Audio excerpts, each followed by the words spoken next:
имсол умеда аз синаш бузургтар намуд. волидони биологияш ки дар 30 рӯзагӣ умедаро ба фарзандхонӣ доданд, баъд аз 9 сол мехостанд ӯро боз пас бигиранд. суди ноҳияи рӯдакӣ ин талаби онҳоро қонеъ кард. میآیند سر مادر میگیرد وقتی که می اومدن مخیال میکردم که حوزی میام مرا میبرن. вақте иҷрочиҳо ба суроғаш омаданд, умеда шӯре барпо кард. چون کسا بود هم که گفت که میگیرم میبرمد نکی فراموشم کردم حوزی چی درسم چو میکنم میرم مکتبی. баъди расонаӣ шудани ин баҳс ашкрезиҳои умеда ҷомеаро такон дод ва диққати масъулинро ба худ ҷалб кард. волидон аз рай гаштанд ва ҳоло ягона орзуи умедаи 9 сола зиндагии ором дар оғӯши модараш шабистон аст.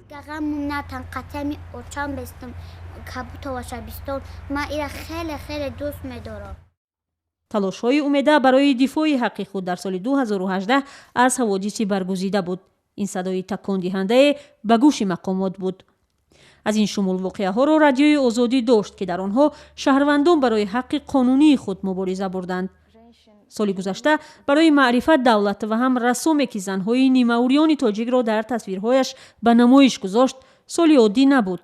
ҳарчанд ба гуфтаи ӯ ҳадафи намоишгоҳ пеш аз ҳама нишон додани воқеият ва як нав эътироз ба мардсолорӣ буд, мавриди таъну таҳоҷум қарор гирифт.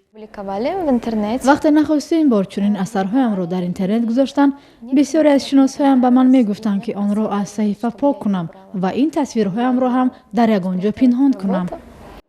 баъди ин намоишгоҳ даҳон нафар барояш паём фиристода бархе ба ҷонаш ҳам таҳдид карданд. маърифат гуфт барояш ин муҳим буд ки дар баробари дигар занон хомӯш намонд ва тамоми чанд рӯзе ки тасвирҳояш мавзӯи аслии баҳс гардид, ҳатто онҳое ҳам ки аз ӯ барои ин кор интиқод мекарданд, ба тамошои расмҳояш рафтанд. ба ин корам мехостам ба мардум расонам ки бадани зан зебост ва набояд ба он ҳамчун мол нигарӣ. соли 2018 дар заминаи ҳимоя аз ҳифзи ҳуқуқ барои мардум зидду нақиз буд. онҳое ки барои ҳимояи ҳуқуқи худ талош карданд мегӯянд нақши матбуот дар зиндагии онҳо муассир буд ва арзи онҳо ба мақомот натиҷа дод. шаҳбоз аҳмадов, як сокини 26-солаи ноҳияи Ёлон, имрӯз зиндагии орому маъмулӣ дорад. аммо 2 моҳ пеш ӯ умедашро аз озодӣ қариб ки канда буд. мегӯяд зери шиканҷаи гӯшношуниди кормандони милиса маҷбур шуд гуноҳи нокардаро бар дӯш гирад.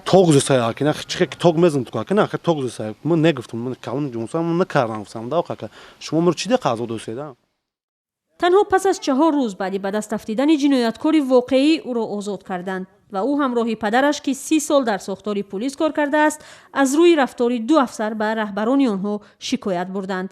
بعد همین چیای ما افاد همین دیلا آغاز شد دفعه بعد دیگه همین خونه ما اسقال بارون شد دفعه جای کار میان التماس علیشه جان امیر ببخشیم 20000 متر تا 25000 متر تا پا بگم مخالفه ما پول درکار نیستیم ما چیزی درکار نیست همین چیزی که هست همون قانون خود اگر ببخشیم ما دیگه چی نداریم.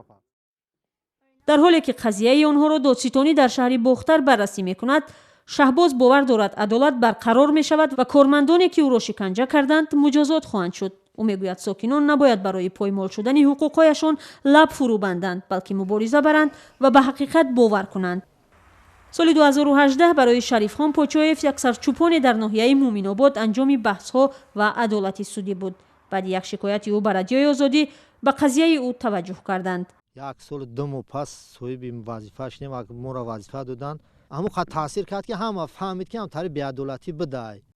شریفخان پوچویف مدت 4 سال در یک کооперативи تجارتی تبلای به حیث 10 مرده کار کرده، سپس وظیفه سرچوپانی را بر عهده گرفت. بعد از چند مدت به قول او هر بهار رهبری کооператив با هر راه و بهانه از آنها از 3 تا 25000 سومانی طلب میکرد. سال 2016 بعد پرداخت نکردن 10000 سومانی رهبری کооператив را از کار راند. سرچوپان فکر کرد که عدالت را تنها دادگاه برقرار میکند و از بالای رهبری کооперативи تجارتی تبلای عبدالحفیظ قربانوف به دادگاه شکایت برد.